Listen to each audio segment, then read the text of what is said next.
Semangat pagi. Saya Daniel Florensius Lakowawon, guru pada SMP Sinar Swasembada Hadakewa, mahasiswa PPG Bak 1 Angkatan 2023.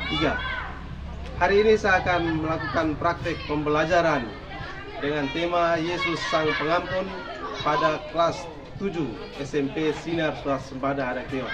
Yuk, mari kita bersama.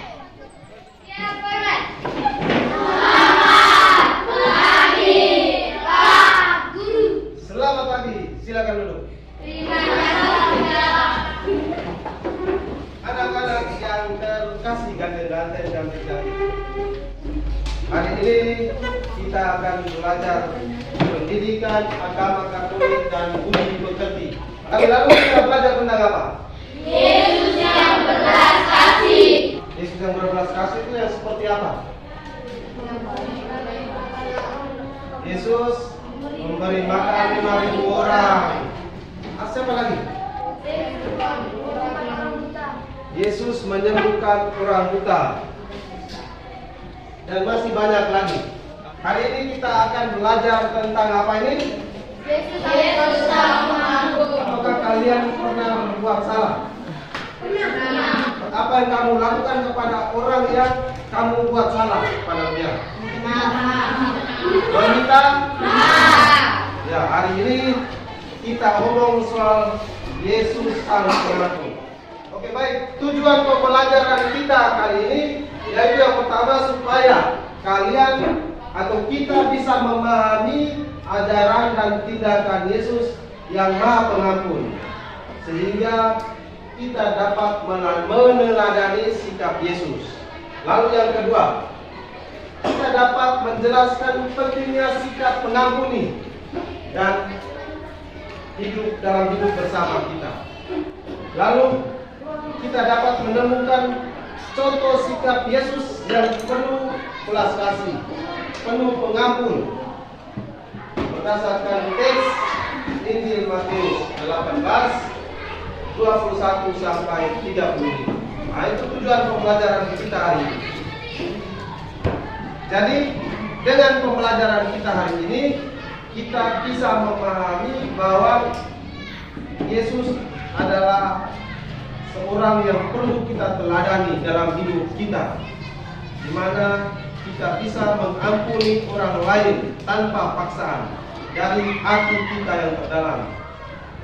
Sepakat semua untuk belajar hari ini? Sepakat. Ayo kita tepuk fokus. Melihat, mendengar, mengingat, fokus. Ya, sekarang kita fokus dalam pelajaran kita hari ini.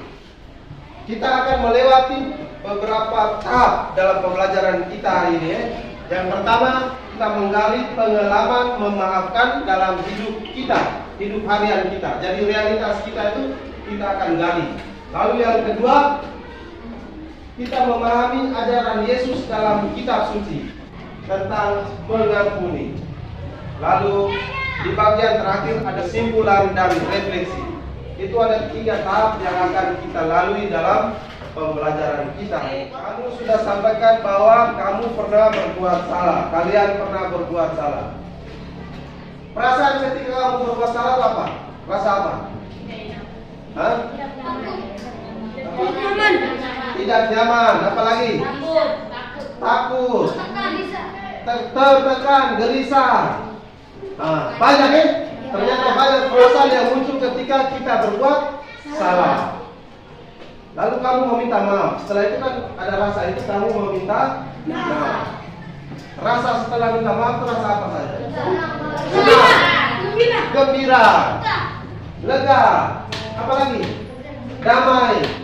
Sekarang semua akan buka film tentang bagaimana orang saling mengampuni, memaafkan. Nah, lihat, konsentrasi, lihat video itu baik-baik. Nanti ada pertanyaan buat kalian. Jadi perhatikan video ini dengan saksama.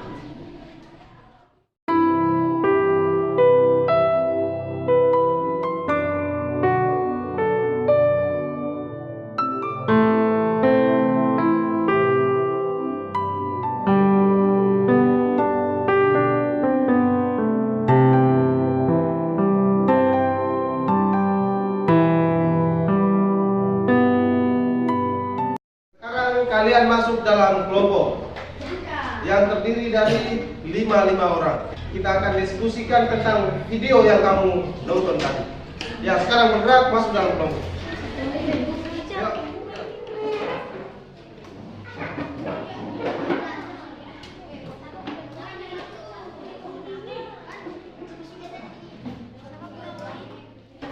Ini lembar kerja yang akan kita kerjakan di lembar kerja.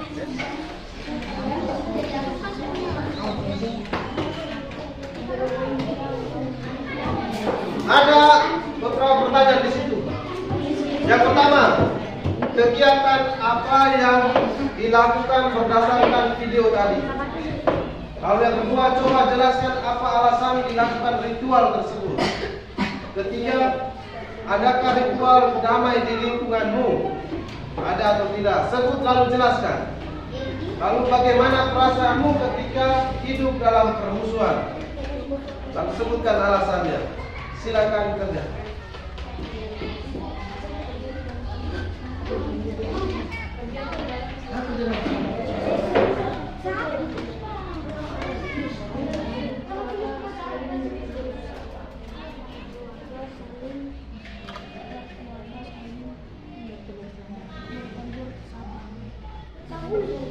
Kegiatan apa yang dilakukan berdasarkan video tadi?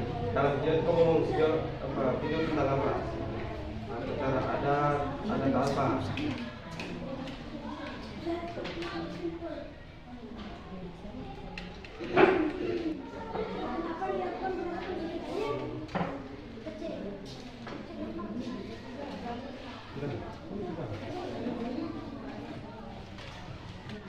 Nanti dipresentasikan di depan semua. Masing-masing kelompok presentasi. Sudah selesai? Sudah, Pak. Ya, sekarang masing-masing kelompok presentasikan hasil diskusi. Kita mulai dari kelompok 1. Ya, kelompok 1, kelompok 2, kelompok 3 terakhir. Maju di sini. Di sini saya. Teman, saya akan mempresentasikan hasil diskusi kami. Kegiatan apa yang dilakukan berdasarkan video tadi? Upacara adat kode liman, mereka menggunakan tuak dan pinang sebagai simbol perdamaian. Mereka menukar tuak dan sirip pinang sebagai tanda terjadinya hubungan baik. Mereka juga menggunakan darah ayam sebagai simbol perdamaian. Nomor 2, coba jelaskan apa alasan dilakukan ritual tersebut. Untuk mendamaikan orang yang bertikai. Nomor 3, adakah ritual damai di lingkunganmu? Sebutkan dan jelaskan. Ada cara damai, seremoni untuk mendamaikan orang yang bertikai karena menurut kepercayaan orang di kampung, orang yang bertikai itu hidupnya tidak selamat. Mereka akan selalu dapat musibah, penyakit, bahkan kematian, maka perlu upacara damai. Nomor 4, bagaimana perasaanmu ketika hidup dalam permusuhan? Sebutkan alasannya. Perasaan kami ketika hidup dalam permusuhan, gelisah, panik, dan lain-lain. Terima kasih, kita berikan aplaus.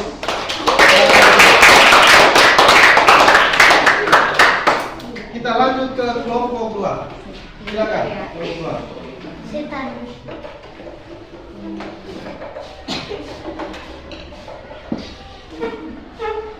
Kami akan mempresentasikan hasil kami dari kelompok 2.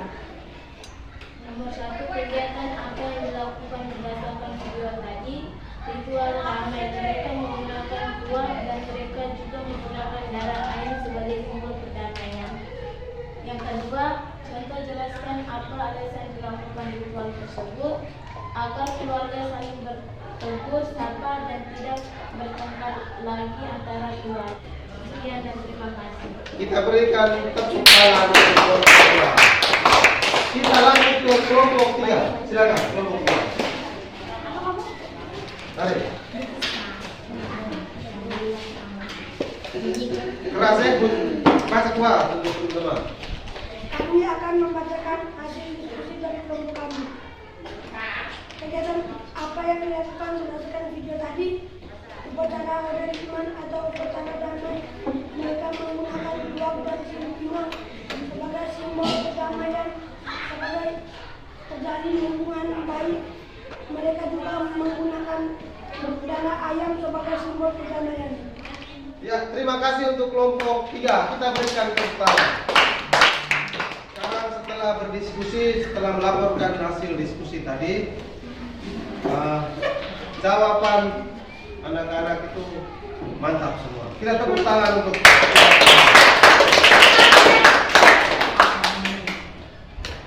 dalam kehidupan kita ini tidak semua orang selamat dari kesalahannya.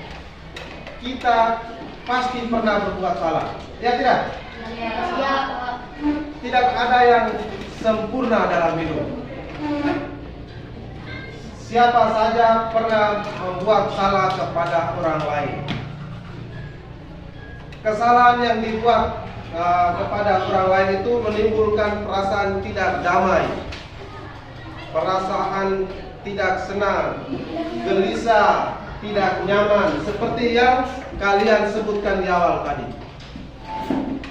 Karena perasaan-perasaan ini, maka orang membutuhkan dorongan untuk berdamai kembali dengan orang yang bersalah. Tapi ternyata tidak semua orang itu dengan rendah hati mau meminta maaf. Tidak semua orang dengan rendah hati meminta maaf kepada orang lain. Ada beberapa faktor yang membuat orang lain enggan untuk meminta maaf. Mereka mau mempertahankan harga diri. Mereka dengan egonya tidak mau supaya hidupnya damai. Mengapa orang tidak mau hidup damai? Apa saja alasannya? Mempertahankan harga diri, apalagi pertahankan ego, gengsi, mau menang sendiri. Perasaan-perasaan ego tadi itu membuat orang tidak mau untuk berdamai. Mereka gengsi untuk berdamai. Buat apa saya mau berdamai dengan dia? Karena dia merasa bahwa dia itu benar. Padahal sebenarnya kita semua itu punya kesalahan. Langkah berikutnya itu mendalami teks pesan kitab suci. Kita akan baca atau mendalami teks Matius bab 18 ayat 21 sampai 35. Silakan buka kitab suci Matius bab 18 ayat 21 sampai 35. Buka semua? Sudah, oke. Silakan baca ini. Lupa. Umpamaan tentang pengampunan. Kemudian datanglah Petrus dan berkata kepada Yesus, Tuhan, sampai berapa kali aku harus mengampuni saudaraku jika ia berbuat dosa terhadap aku? Sampai 7 kali.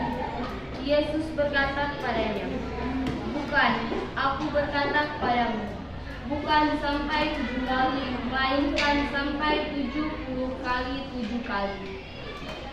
Sebab hal kerajaan surga seumpama seorang raja yang hendak mengadakan perhitungan dengan hamba-hambanya. Setelah ia mulai mengadakan perhitungan itu, dihadapkanlah kepada seorang yang berhutang 10.000 talenta. Kita mendengarkan yang teks pesan kitab suci yang dibacakan oleh Nova tadi. Sekarang kita kerja kelompok lagi. Pak Guru sudah siapkan KPD kedua sekarang. Kita bahas, kita menjawab dari pesan kitab suci, dari kitab suci yang kalian dengar tadi itu.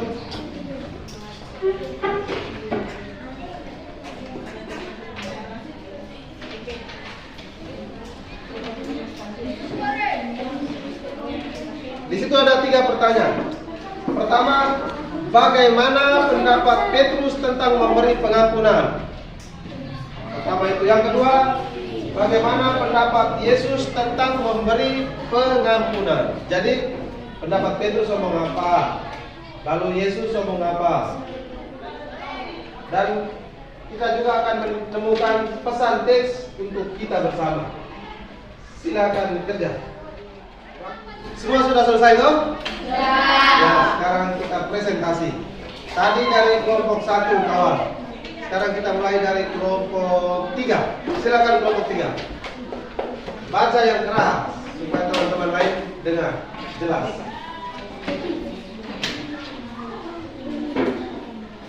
Baik, terima kasih atas waktu yang diberikan. Sekarang saya akan mempresentasikan hasil dari kelompok 3. Yang pertama, bagaimana pendapat Petrus tentang memberi pengampunan? Bagi Petrus, memberi pengampunan hanya cuma 7 kali saja. Bagaimana pendapat Yesus tentang memberi pengampunan? Bagi Yesus, memberi pengampunan sebanyak 70 kali 7 kali tanpa batas. Ya, terima kasih. Kita tepuk tangan untuk kita lanjut ke kelompok 2. Silakan kelompok 2. Kelompok 2. Ya. Kami akan membagikan hasil diskusi kami. Bagaimana pendapat Petrus tentang memberi pengampunan? Bagi Petrus 7 kali. 2. Bagaimana pendapat Yesus tentang pemberian pengampunan? 70 kali 7. Tepuk tangan. Kita lanjut ke kelompok 1.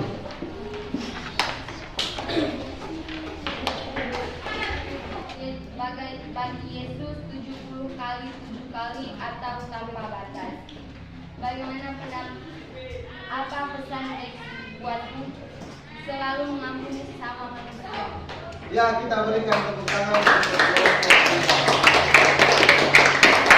1. Konsentrasi dulu ya. Dari tadi. Siap. Tepuk konsentrasi.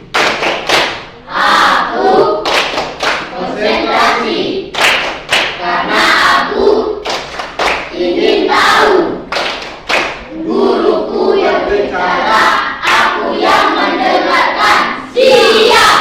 Ya, siap untuk saya omong ke kamu. Ternyata Petrus dan Yesus itu punya pendapat yang berbeda tentang pengampunan. Petrus bilang pengampunan itu hanya sampai 7 kali. Sementara Yesus bilang pengampunan itu sampai 70 kali 7 kali. Nah, secara kuantitas, secara jumlah, Petrus punya itu hanya sedikit saja. Artinya bagi Petrus pengampunan itu terbatas, tidak lebih. Tetapi bagi Yesus pengampunan itu tanpa batas. Tadi dia bilang sampai 70 kali 7 kali, artinya tanpa batas. Banyak tuh itu. Nah, jadi ketika orang berbuat salah kepada kita, kita harus bisa mengampuni orang lain, bisa mengampuni dia yang berbuat salah. Ketika dia berbuat salah lagi, kita mengampuni terus. Ini sudah dibuat oleh Yesus sendiri, bahwa dia selalu memberi pengampunan kepada kita manusia. Bapa Allah itu kan, dia itu Maha Rahim, penuh pengampunan, yang ditunjukkan dalam diri Yesus Kristus. Puncak pengampunan Yesus itu yang kita tahu dalam kitab suci itu di atas kayu salib. Meskipun dia disiksa oleh para serdadu, ya tidak? Dipukul sampai berdarah-darah, tetapi Yesus mau mengampuni mereka, bahwa mereka tidak tahu apa yang mereka perbuat. Kamu bisa begitu tidak? Susah ya? Sulit untuk dilakukan. Tetapi perlu, karena kita harus mencontohi sikap Yesus. Sebagai orang Kristiani, kita mencontohi sikap Yesus, pribadi Yesus yang penuh pengampunan. Orang yang sulit mengampuni itu karena mempertahankan keegoannya, Dia mempertahankan keegoannya, wibawanya, takut wibawa jatuh. Akhirnya apa? Dia sengsara sendiri, menderita sendiri, stres sendiri. Ketemu di jalan saling berpapasan, tetapi muka menghadap tempat lain, tidak bertatapan, tidak bisa senyum. Seperti di video tadi atau di kampung-kampung. Di kampung kita ketika orang berselisih lama, orang akhirnya sakit-sakitan. Di kampung seperti itu, ya tidak? Nah, di kampung kita ada seperti itu. Lalu mereka lihat bahwa ini karena tidak berdamai dengan si ini. Ada musibah, sering terjadi musibah. Orang lihat, oh karena tidak berdamai dengan si ini. Maka menurut kepercayaan kita di kampung itu, orang yang tidak berdamai, bermusuhan, ada perselisihan, perlu didamaikan dengan sebuah ritus. Di video tadi itu ritus apa namanya? Kode 5. Atau di kampung kita, di kampung Pak Guru itu namanya gualet gua, tukar sirip pinang. Atau ketika waktu itu kabupaten buat itu sare dame. Nah, itu ritus untuk mendamaikan orang yang bertikai, ritus perdamaian. Di dalam ritus itu mereka menggunakan simbol-simbol. Ada tuak, ada sirip pinang, ada tembakau, ada apa lagi? Darah ayam. Kalau sirip pinang, tembakau itu mereka saling tukar lalu konsumsi bersama. Mereka sama-sama minum makan bersama. Darah hewan juga menjadi simbol perdamaian. Untuk berdamai, hewan harus dikorbankan.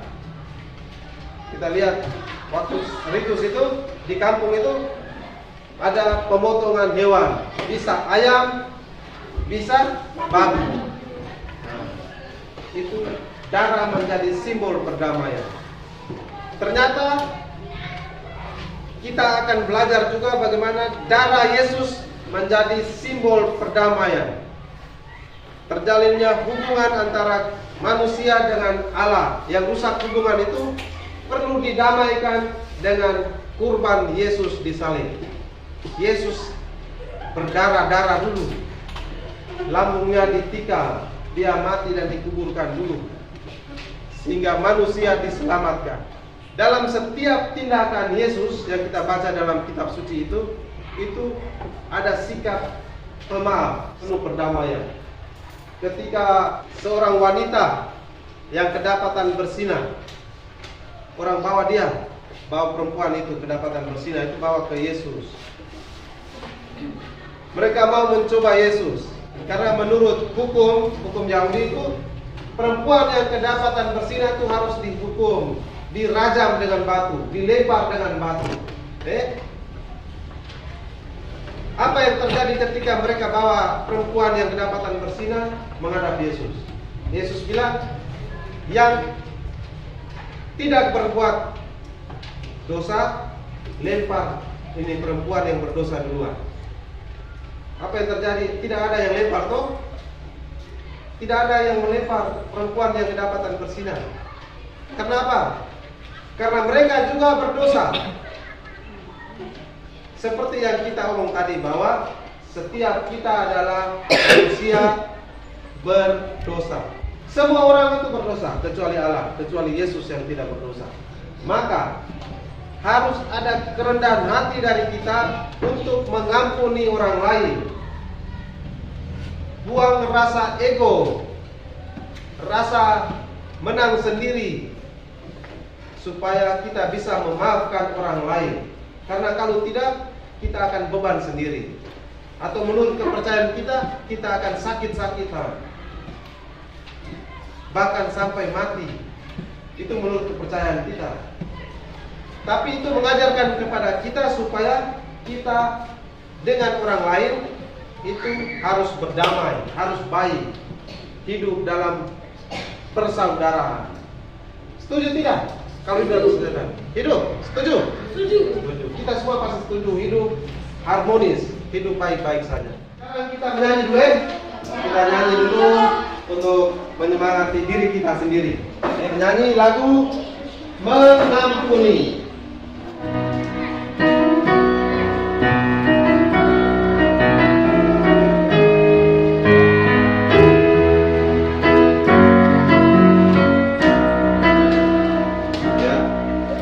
Ketika hatiku lagi sakiti,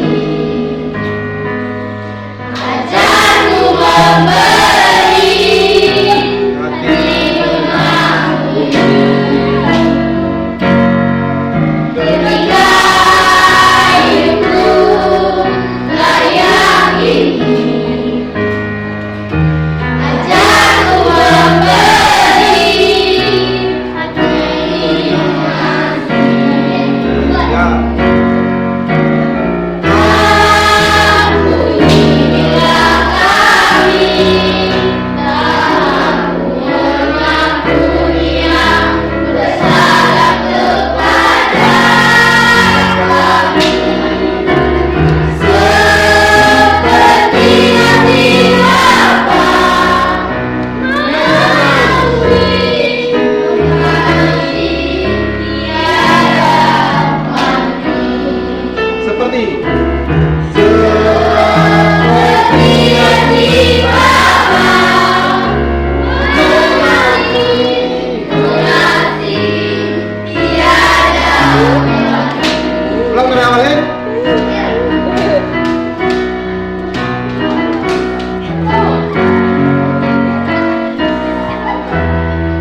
kita belajar bahwa Yesus itu adalah orang yang punya kerendahan hati untuk mengampuni. Bagaimana tidak? Bagaimana tidak?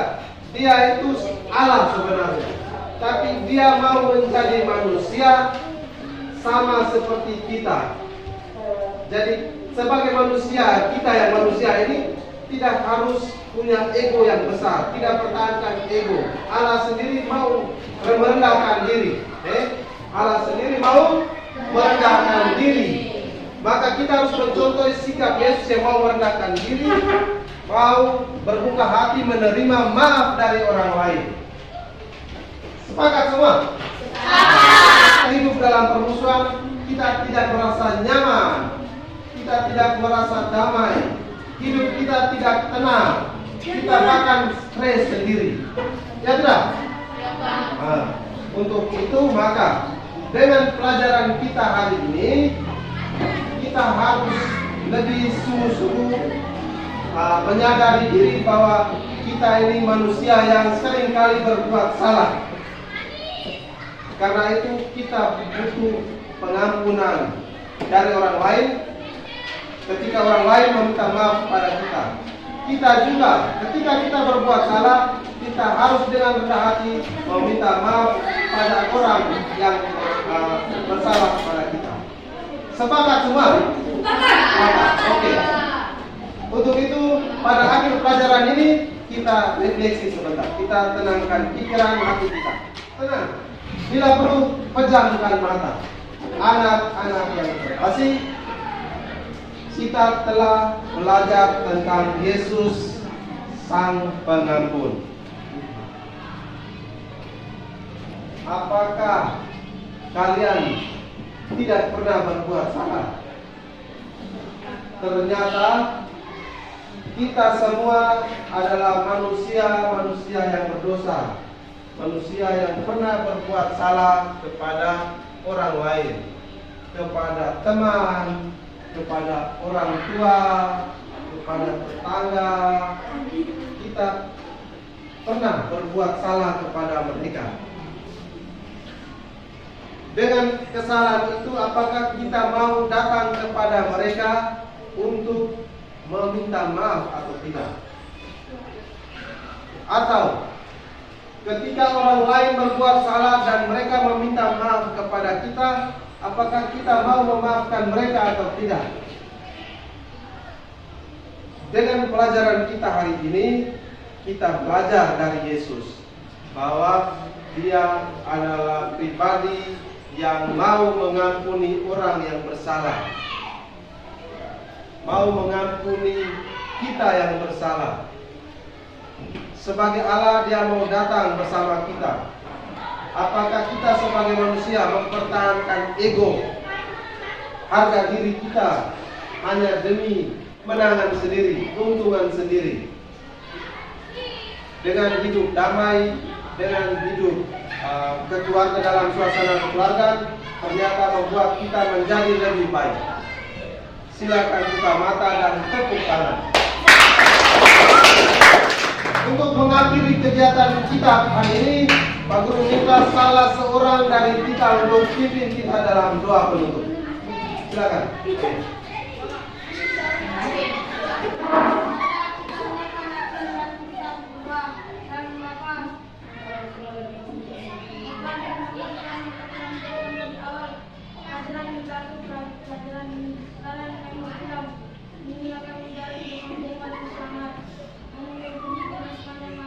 Amin. Bapak,